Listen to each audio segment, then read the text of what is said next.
জয় জয় নিতাই গৌর প্রেমানন্দে হরিবল হরিবল। সবাইকে কৃষ্ণময় প্রীতি ও শুভেচ্ছা। আশা করি সকলেই ভালো আছেন। ভগবান শ্রীকৃষ্ণ অর্জুনকে যে জ্ঞান দিয়েছিলেন আসলে আমরা সকলেই জানি, সেই জ্ঞানই হচ্ছে শ্রীমদ্ ভগবদ গীতা। গীতার যে জ্ঞান, সেই জ্ঞানে অর্জুনকে ভগবান দিয়েছিলেন, আমরা সকলেই জানি।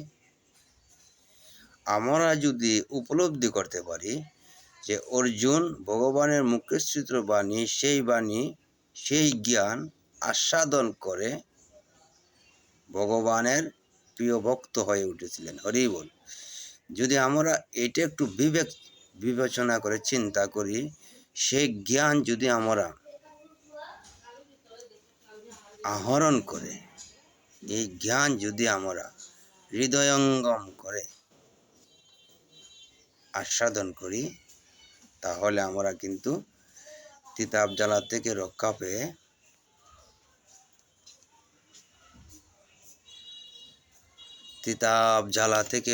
পেয়ে আমরা কিন্তু ভগবত ধামে যেতে পারি। হরি বল।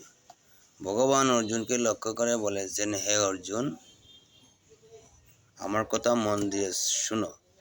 যেন আচার্যগণ বলেছেন, সেই গীতাতে লেখা আছে, বলেছেন, শ্রীকৃষ্ণ হৃদয়ম গীতা সংসার মল নাশিনী জ্ঞান ভক্তি মুক্তি দাত্রী গীতা দেবী নমস্তুতে। হরি বল।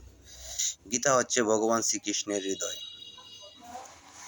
আমরা অনেকে পাঠ করি, শ্রবণ করি, কিন্তু ভগবানের যে হৃদয় গীতা, এটাকে আমরা হৃদয় থেকে ভালোবাসি না। যদি আমরা হৃদয় থেকে ভালোবাসতাম, তাহলে আমরা দিন তো দিন পরিবর্তন হয়ে যেতাম। যা ভগবানের ভক্তরা গীতাকে হৃদয় থেকে ভালোবেসে হৃদয়ে স্থান দিয়েছে বিধায় তাদের এই জড়জগতে কোনো কিছু চাওয়া পাওয়ার নেই, দুঃখ কষ্ট নেই। আমরা অদম দুরাচার। ভগবান বলেছেন আমার হৃদয় হচ্ছে গীতা। সেটা আমরা শুনি, জানি, তবু কিন্তু আমরা কিন্তু ভালোবেসে ভগবানের এই মুখশ্রিত বাণী হৃদয়ে ধারণ করতে পারি না। এটাই আমাদের দুর্ভাগ্য। ভগবান শ্রীকৃষ্ণ অর্জুনকে লক্ষ্য করে বলেছেন, হৃদয় হচ্ছে আমার গীতা। এই গীতাকে যারা ধারণ করে হৃদয়ে, তাদের সংসার মলনাশিনী, এই সংসারীদের জ্বালা, তিতাব জ্বালা থেকে মুক্তি পেয়ে ভগবত ধামে যায়। হরি বল। কিন্তু আমরা জানি, কিন্তু মানি না।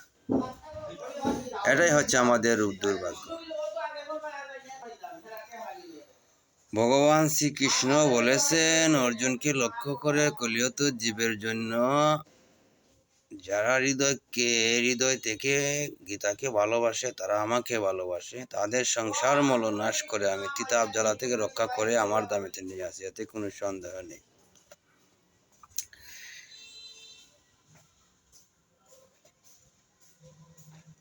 কিন্তু দুর্ভাগ্যের বিষয় হলো, গীতা আমরা পাঠ করি, শ্রবণ করি, জানি, কিন্তু ভগবান যে কথাগুলা বলেছেন আমরা অনেকেই জানি, কিন্তু আমরা পালন করি না। এটাই হচ্ছে আমাদের দুর্ভাগ্য।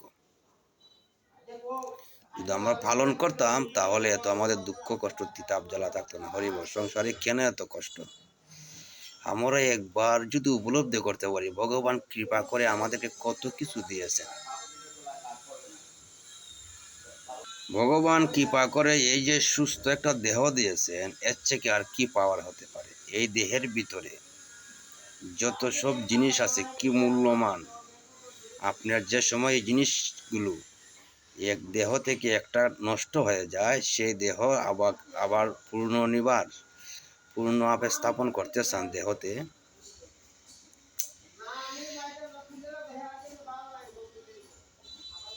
তখন বুঝতে পারবেন যে দেহের একটা জিনিসের কত মূল্য।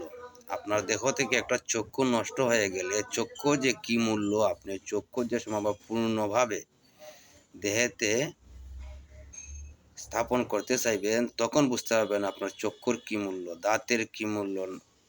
আপনার প্রতিটা দেহের যতটা অঙ্গ প্রত্যঙ্গ আছে, সবগুলো কি মূল্য নষ্ট হয়ে গেলে বোঝা যায়। কেন কথাগুলা বললাম? আমরা এত সুন্দর দেহ পেয়েও ভগবানের সাধন ভোজন করি না। যে সময় আমাদের অঙ্গ অবশ হয়ে যায়, লাস্ট দেশে পৌঁছে যায়, মনে মনে তখন ভাবি যদি ভগবানের সেবা অর্চনা করতাম তাহলে মনে হয় আমার এত দুঃখ কষ্ট হতো না, এত যন্ত্রণা হতো না। লাস্ট বুঝি। তো সবাইকে বিনীত অনুরোধ করে বলি, যে জিনিসটা যে বিষয়টা আমরা লাস্টে বুঝার চেষ্টা করি, সেই জিনিসটা যেন আমরা প্রথম বুঝি, অথচ প্রথম বোঝার জন্য চেষ্টা করি, তাহলে আমাদের মনুষ্য জন্ম ধন্য হবে। নিতাই গৌর প্রেমানন্দে হরিবল হরিবল হরিবল। ছোট বড় ছেলে মেয়ে ভাই বোনদেরকে সবাইকে এটা বোঝানোর চেষ্টা করেন। প্রথম থেকে বোঝানোর চেষ্টা করলে সে ভগবানের প্রিয় পাত্র হয়ে উঠবে। হরি বল, রাধে রাধে, হরে কৃষ্ণ কৃষ্ণ কৃষ্ণ হরে হরে, হরে রাম রাম রাম হরে। নিতাই গৌর প্রেমানন্দে হরিবল।